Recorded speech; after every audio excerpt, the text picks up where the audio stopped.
Assalamualaikum warahmatullahi wabarakatuh. Perkenalkan, nama saya Isdihar Hairunisa dari Prodi Administrasi Publik dari Fakultas Ilmu Sosial dan Ilmu Politik.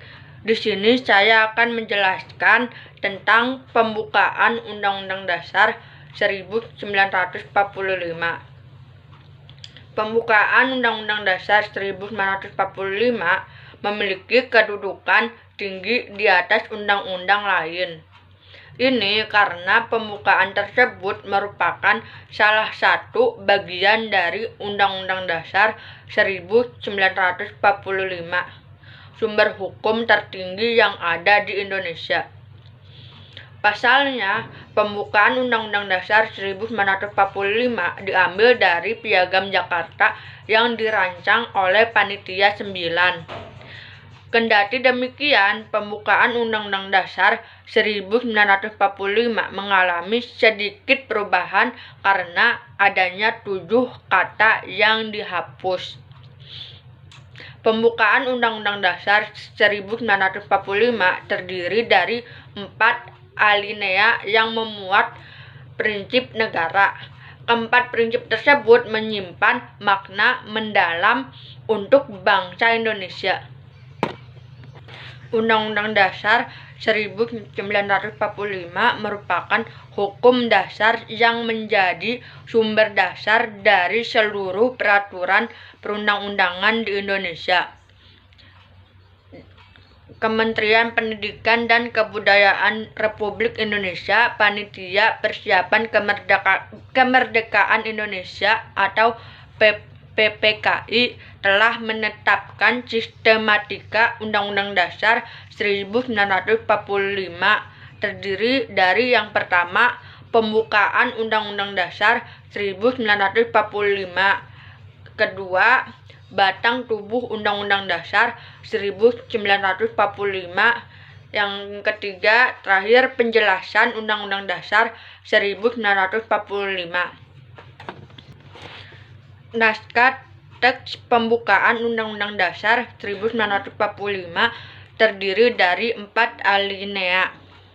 Berikut ini isi teks pembukaan Undang-Undang Dasar 1945.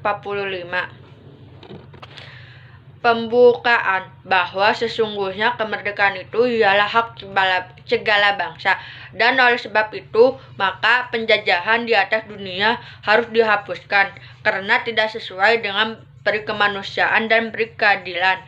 Dan perjuangan pergerakan kemerdekaan di Indonesia telah sampailah kepada saat yang berbahagia dengan selamat sentosa mengantarkan rakyat Indonesia ke depan pintu gerbang kemerdekaan negara Republik Indonesia yang merdeka, bersatu, berdaulat, adil, dan makmur.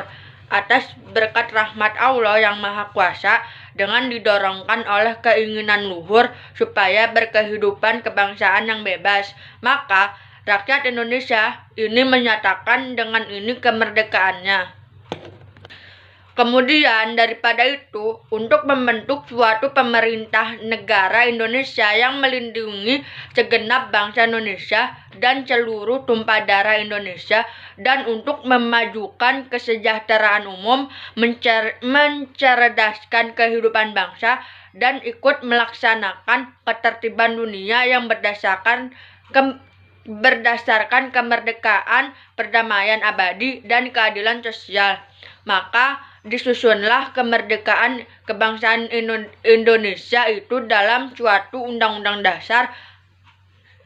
Dasar Negara Indonesia yang terbentuk dalam suatu susunan negara Republik Indonesia yang berkedaulatan rakyat dengan berdasar kepada ketuhanan yang Maha Esa, kemanusiaan yang adil dan beradab, persatuan Indonesia, dan kerakyatan yang dipimpin oleh hikmat kebijaksanaan dalam permusyawaratan perwakilan, serta dengan mewujudkan suatu keadilan sosial bagi seluruh rakyat Indonesia.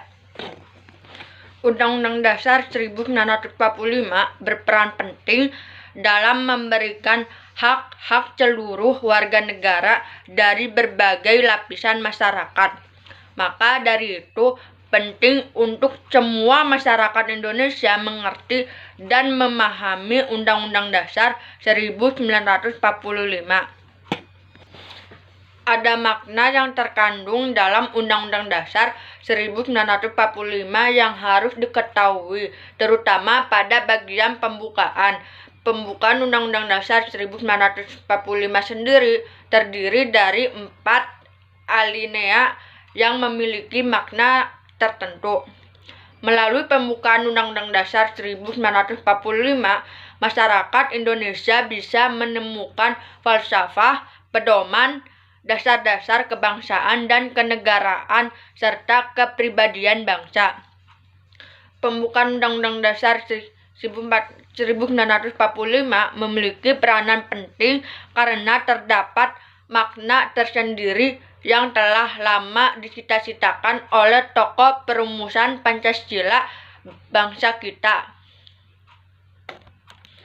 Jadi, dari alinea 1-4 mengandung makna tersendiri dan berbeda-beda. Apa saja makna yang terkandung dalam tiap-tiap alinea pembukaan Undang-Undang Dasar 1945. Nah, berikut ini penjelasan mengenai makna pembukaan Undang-Undang Dasar 1945 seperti dilansir dari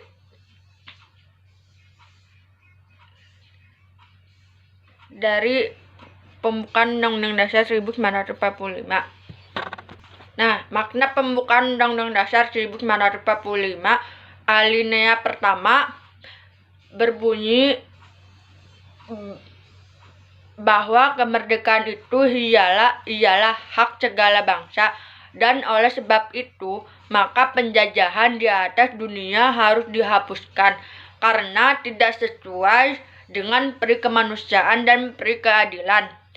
Nah, makna pembukaan Undang-Undang Dasar 1945 alinea pertama yaitu yang pertama, keteguhan bangsa Indonesia dalam membela kemerdekaan melawan penjajah dalam segala bentuk.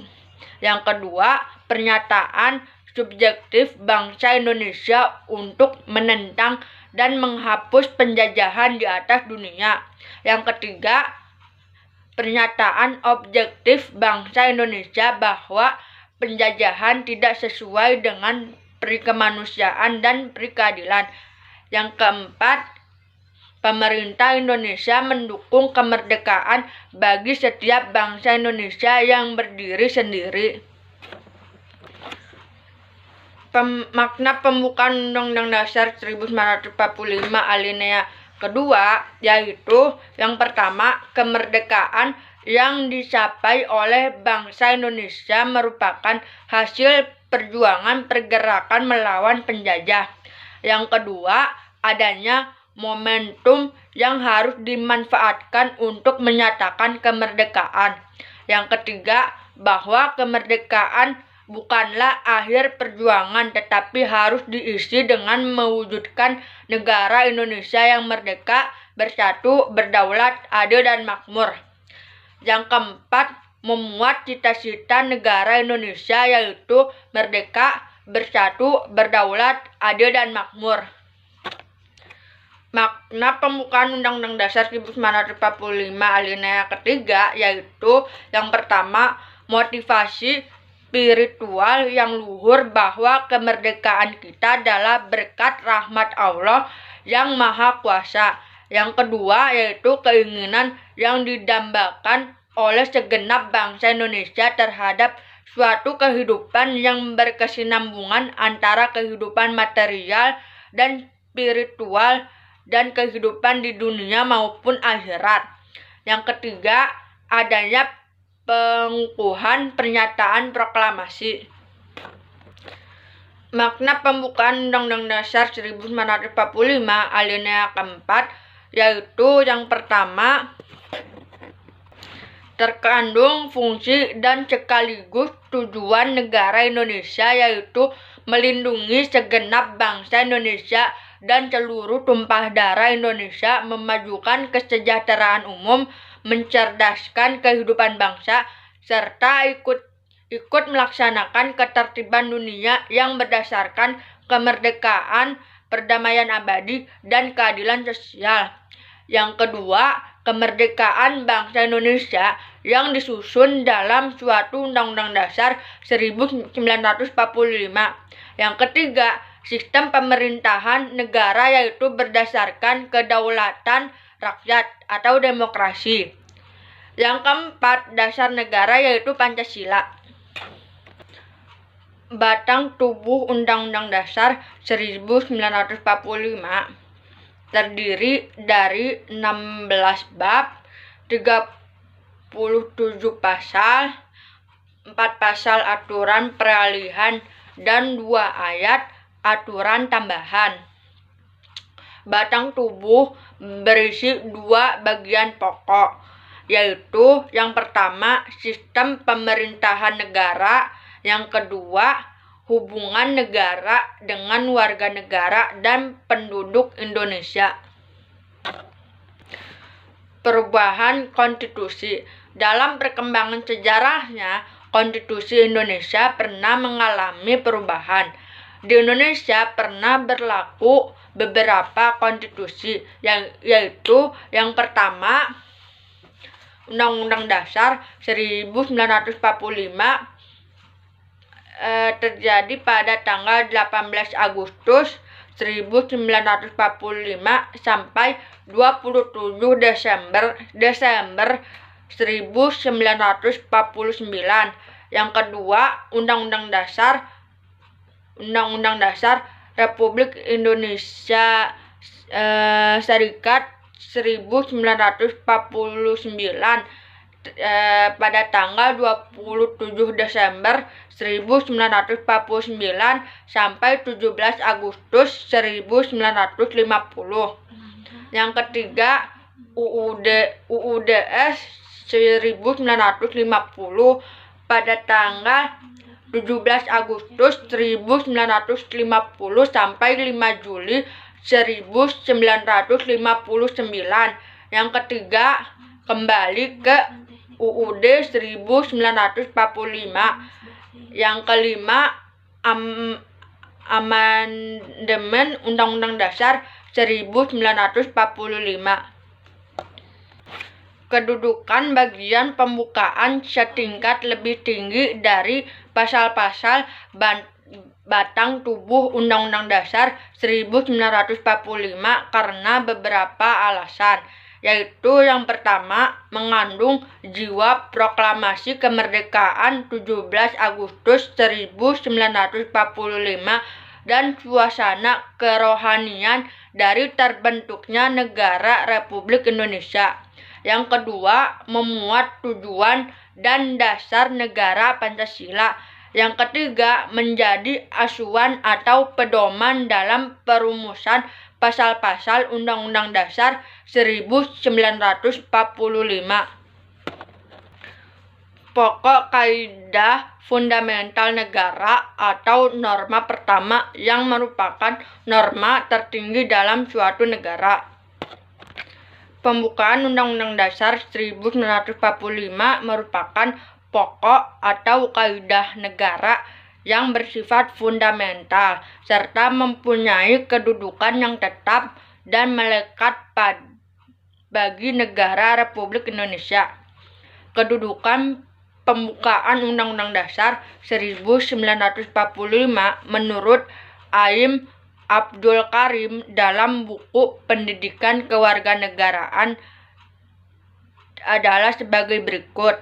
Yang pertama, sumber motivasi dan aspirasi perjuangan serta tekad bangsa Indonesia. Yang kedua, sumber cita-cita hukum dan cita-cita moral yang ingin ditegakkan dalam lingkungan nasional dan internasional. Yang ketiga, nilai-nilai universal dan lestari dalam peradaban bangsa-bangsa di dunia. Nah, dilihat dari sudut teori ketatanegaraan, pembukaan atau mukadimah dalam setiap dokumen konstitusi selalu berisikan pernyataan yang singkat tapi sungguh padat. Di dalamnya tertuang visi misi dan nilai-nilai dasar sebuah institusi atau organisasi sebagai wadah kebersamaan yang hendak dibangun dan dijalankan bersama. Nah, demikian penjelasan dari saya yang telah disampaikan. Kurang lebihnya mohon maaf. Wassalamualaikum warahmatullahi wabarakatuh.